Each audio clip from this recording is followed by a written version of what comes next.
ওরা এখানে খুব মানে কষ্টে ভোগে। বুঝি, আমি বুঝি, কারণ আমরাও ভুগেছি এক সময়। হ্যাঁ, 8-10টা বিয়ের প্রস্তাব দিয়েছি, মানুষ গ্রহণ করে নাই।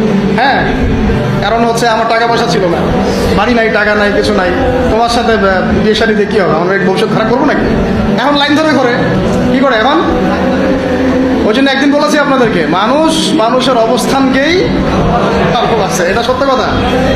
আপনার অবস্থান যদি এখন ভালো হয় না, দেখবেন আপনার পিছনে মেয়ের বাপের অভাব নাই। আর আপনার তো এখন চাকরি বাকরি নাই, জমি জমা নাই, হ্যাঁ, আপনার টাকা পয়সা কম, আপনি দৌড়ান মানুষের পিছনে, আপনাকে পাত্তা দিবে না। দুনিয়া খুব খারাপ। এই জন্য ভাই দুনিয়ার দাস হবেন না, আল্লাহর দাস হয়ে যান। দুনিয়ার পিছনে ছোটেন না। আল্লাহ আপনাকে দুনিয়া পায়ের সামনে এনে দিবে ইনশাআল্লাহ। আপনি আল্লাহর হয়ে যান, দুনিয়া আল্লাহ পাক আপনাকে পায়ের সামনে এনে দিবে ইনশাআল্লাহ। তখন দুনিয়ার প্রতি আপনার মোহ কাজ হবে।